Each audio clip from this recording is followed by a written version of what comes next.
The last 10 popes of the Catholic Church. Pope Pius X. His pontificate spanned from 1903 to 1914. At the beginning of the 20th century, the humble figure of Giuseppe Sarto ascended to the papal throne under the name of Pius X. This pope, of peasant origin, brought with him a bold motto, Instaurare omnia in Christo, restore all things in Christ. With unwavering faith and a paternal outlook, Pius X set out to purify doctrine in the face of the modern winds blowing through the Church.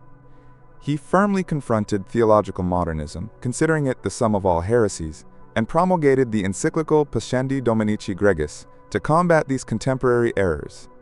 His voice resonated clearly from the Vatican, calling for fidelity to tradition in times of change. Pius X not only fought ideas, he also promoted spiritual renewal. He fostered frequent communion, encouraging the faithful, and especially children, to receive the Eucharist from an early age.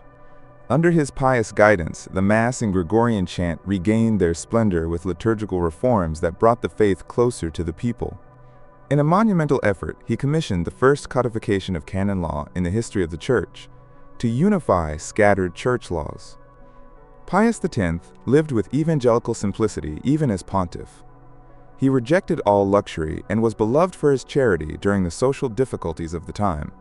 In 1914, his heart sank as the clouds of the Great War gathered over Europe, but his spiritual legacy would endure. Decades later, the Church recognized his holiness. He was canonized in 1954 by Pius XII.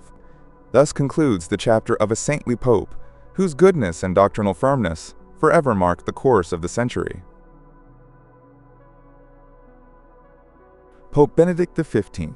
His pontificate spanned from 1914 to 1922. The autumn of 1914 brought Benedict XV, the Pope of the First World War, to the chair of Peter. Giacomo della Chiesa had been a cardinal for only a few months when he was elected pontiff, just as the Great War broke out. His voice choked with anguish, he called the conflict the suicide of civilized Europe. From Rome, Benedict XV became a tireless apostle of peace. He offered mediation that the belligerent powers ignored, called for Christmas truces, and denounced the war as a pointless slaughter. His active neutrality sought to be a beacon of sanity in a world gone mad. Although his pleas went unheeded in the offices of the powerful, his heart was not discouraged. With Europe in flames, Benedict XV focused the Church's role on humanitarian action. He organized food shipments to starving populations, exchanged prisoners of war, and created an office to search for missing persons, bringing relief to thousands of families. As the cannons thundered, he wrote fiery letters against blind nationalism and racial hatred, recalling the Christian values that could save humanity from the abyss. After the war, this diplomatic pope worked to reconcile the Church with the nations. He re-established relations with France and laid the groundwork for resolving the so-called Roman question. Benedict XV died in 1922, exhausted, but having sown seeds of peace. History would remember him as the father of Vatican diplomacy and a prophet of peace, whose prayers anticipated the need for fraternity amid chaos. Pope Pius XI. His pontificate spanned from 1922 to 1939. At the dawn of the Roaring Twenties, Pius XI, born Achille Radi, took the reins of the Church, determined to guide it through the turbulent interwar period. This erudite and energetic pope witnessed the extremes of humanity. He saw hopes for prosperity, but also the rise of totalitarian ideologies. With a firm hand and profound faith, Pius XI stood out for his many facets. He was called the Pope of Encyclicals and the Pope of Canonizations, for he wrote more than 30 encyclical letters and raised 33 new saints to the altars, such as Teresa of Lisieux and John Bosco, inspiring with his examples a world in need of virtues. But his most famous legacy was facing the great political challenges of his time, protecting the freedom of the Church from any regime. In 1929, Pius XI achieved a historic milestone, the signing of the Lateran Pacts with Mussolini's Italy, resolving the Roman question that had been open since 1870. These agreements created the Vatican city-state, giving the papacy sovereignty and independence once again. Triumphant, Pius XI expressed his gratitude for the mutual recognition, surprisingly calling Mussolini a man of providence. However, His Christian conscience did not remain silent in the face of the shadows of fascism and Nazism. He raised his voice with unusual courage. In the encyclical Non abbiamo bisogno, 1931, he denounced fascist oppression in Italy. With Mit brennender Sorge, 1937, written clandestinely in German, he condemned the racism and paganism of Nazism in Germany, and with Divini Redemptoris, 1937, he warned of the dangers of atheistic communism. Pius XI also suffered under the influence of persecution, such as the Cristero War in Mexico, against which he protested vigorously. That elderly pontiff, with his soft but firm voice, emerged as a moral conscience in dark times. When he died in February 1939, with the Second World War looming, he left the church spiritually and diplomatically prepared to face the impending storm. His memory endures as that of a shepherd who sought the peace of Christ in the turbulent kingdom of men. Pope Pius XII. His pontificate spanned from 1939 to 1958. On the eve of World War II, Cardinal Eugenio Pacelli assumed the papacy as Pius XII. It was March 1939 and the world was spiraling into the abyss. A Roman aristocrat and seasoned diplomat, Pius XII made Vatican neutrality his shield during the global conflict. His white-clad figure walked the Vatican corridors alone, praying for wounded humanity. When the bombs fell, he opened the Vatican's doors to refugees, hiding hundreds of persecuted Jews in convents and religious houses, gestures of silent charity that saved lives, albeit at the cost of later criticism for his public silence in the face of the Holocaust. The Pope walked a tightrope. Every word could spark Nazi reprisals. At Christmas 1942, he delivered a coded radio address, alluding to the hundreds of thousands who, through no fault of their own, because of their nation or race, are led to death. It was a veiled cry against genocide. In the post-war period, Pius XII emerged as a spiritual beacon for a world undergoing reconstruction. In 1950, amidst nascent hope, he proclaimed the dogma of the Assumption of the Virgin Mary, underscoring the transcendence of life beyond death. Leading the Church through the Cold War, in 1949 he excommunicated Catholics who embraced communism, making his stance against militant atheism clear. Pius XII is also remembered for his intellectual elegance. He fostered biblical studies, modernized the Church's approach to science, approving, for example, cosmological theories that spoke of the primordial atom, the Big Bang, and reformed the liturgy of the Easter Vigil, a prelude to greater changes. But above all, the world saw in his gray eyes the goodness of a shepherd. He was called the angelic shepherd. In the harsh post-war years, he personally cared for the neediest, sending food and comfort to devastated countries. When he died in 1958, after nearly 2 decades of pontificate, millions mourned the Pope of war and peace. His figure, surrounded by an aura of sanctity for some and controversial for others, left an indelible mark.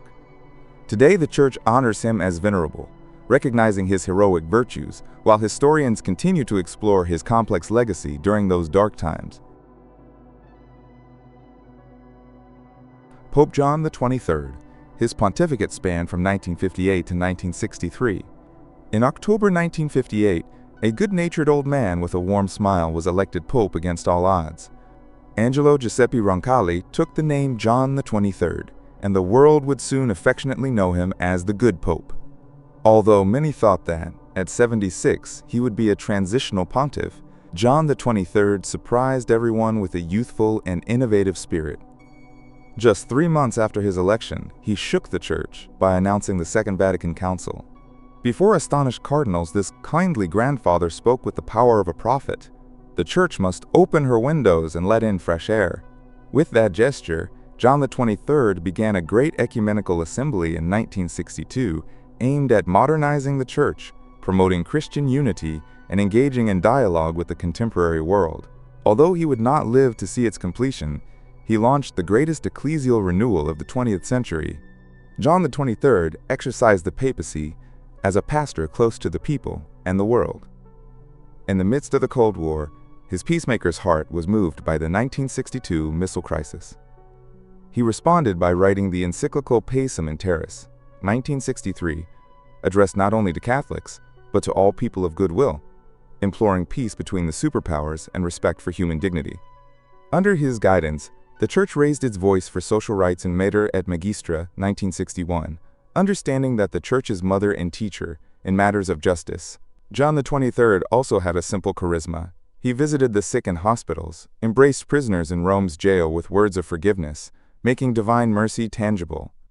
The Romans, surprised and moved, saw him walk through the city, breaking protocol, always with good humor. His humanity transcended religious and political boundaries. When he died in June 1963, the entire world, including leaders from both East and West, paid tribute to him. He was beatified in 2000 and finally canonized in 2014 alongside John Paul II, recognizing the sanctity of that pope who, with his goodness, courage, and vision, inaugurated a new springtime in the Church. Pope Paul VI. His pontificate spanned from 1963 to 1978. The shy and thoughtful Giovanni Battista Montini assumed the See of Peter after John the 23rd, taking the name Paul VI. He had the enormous task of steering the Church through times of dizzying change, completing the conciliar work begun by his predecessor. And so he did. Paul VI immediately reopened the Second Vatican Council and guided it with a sure hand to its close in 1965.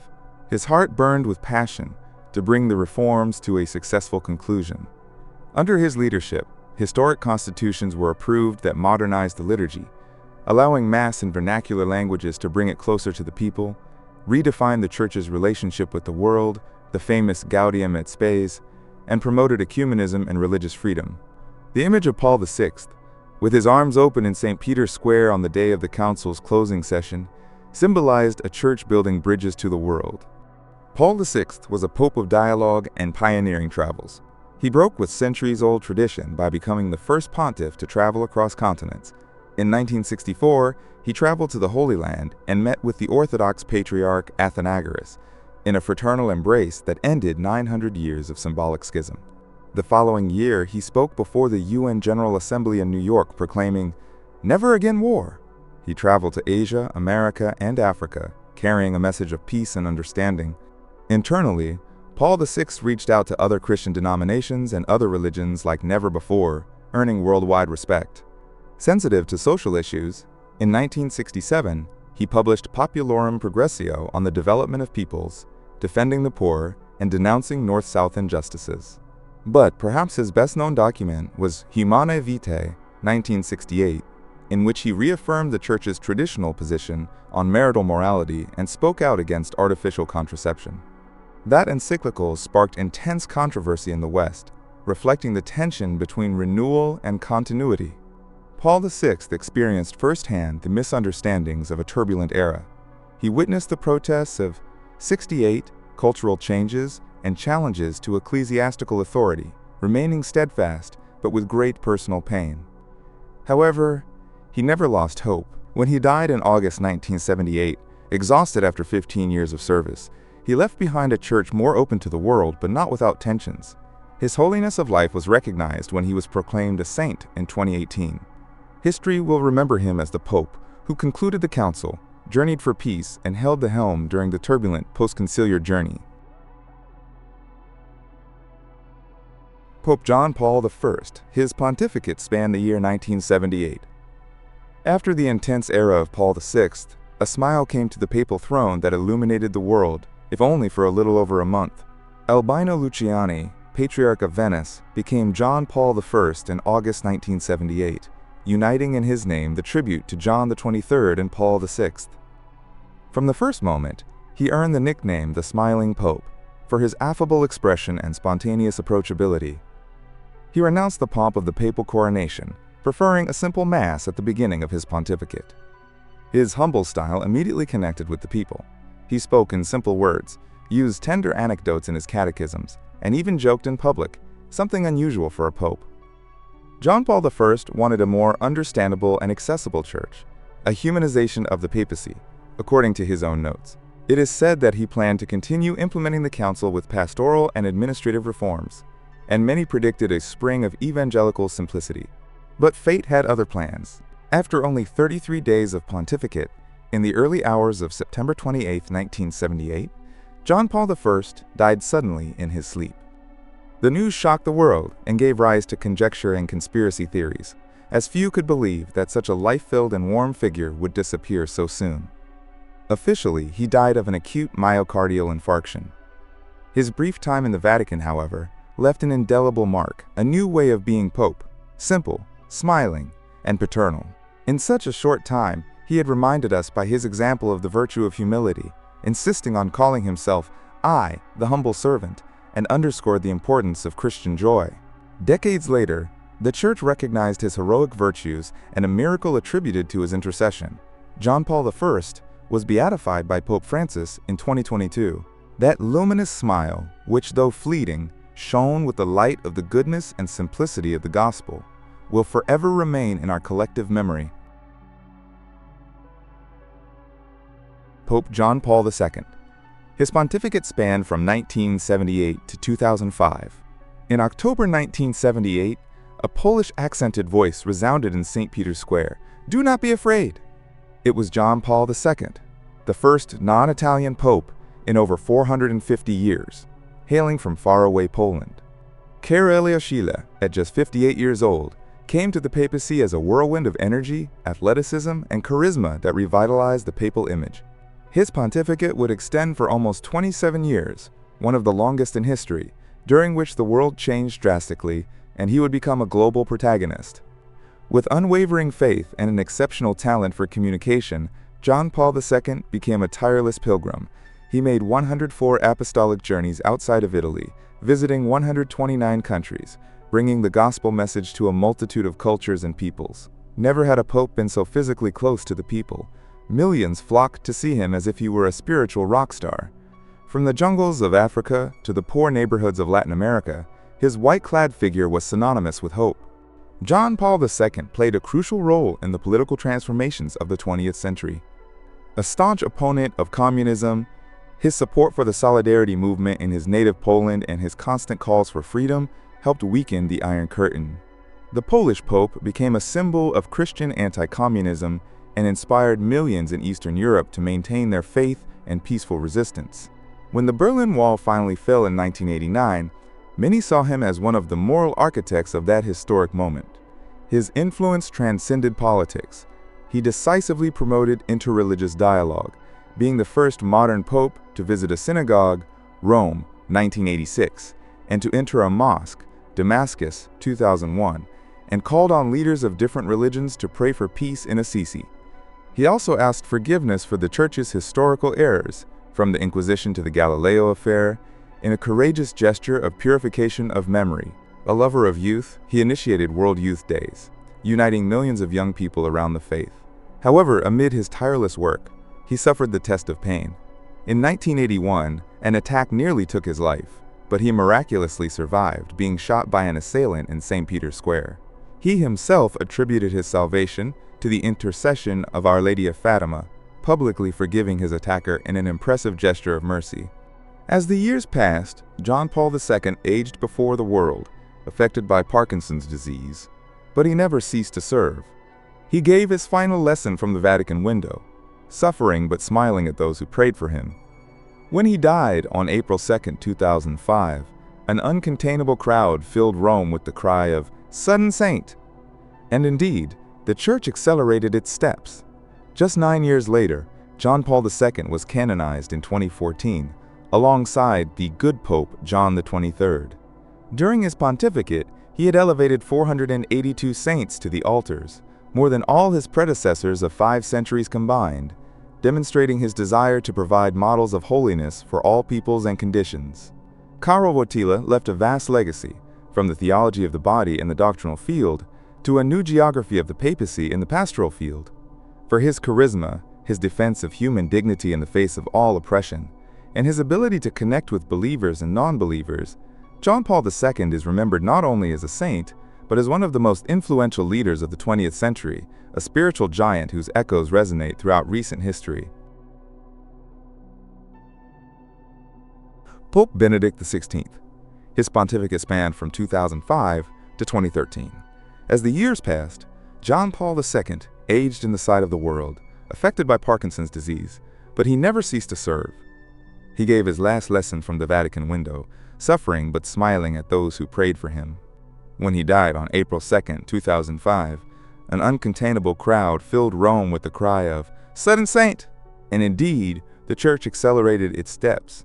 Just 9 years later, John Paul II was canonized in 2014 alongside the good Pope, John XXIII. During his pontificate, he had elevated 482 saints to the altars, more than all his predecessors of 5 centuries combined, demonstrating his desire to provide models of holiness for all peoples and conditions.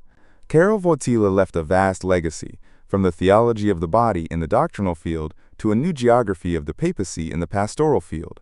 For his charisma, his defense of human dignity in the face of all oppression, and his ability to connect with believers and non-believers, John Paul II is remembered not only as a saint, but as one of the most influential leaders of the 20th century, a spiritual giant whose echoes resonate throughout recent history.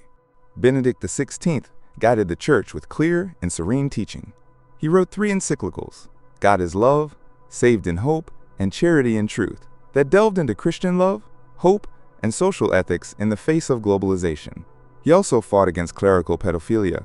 He met with victims, toughened measures against abusers, and asked for forgiveness for those sins from within the Church, although the crisis damaged the trust of many. His pontificate took an unexpected and revolutionary turn in 2013. Feeling his physical strength diminishing and after much prayer, Benedict XVI made a decision unprecedented in centuries. He resigned the papacy. He announced on February 11, 2013, that he was leaving the Petrine ministry due to a lack of strength of body and spirit due to his advanced age.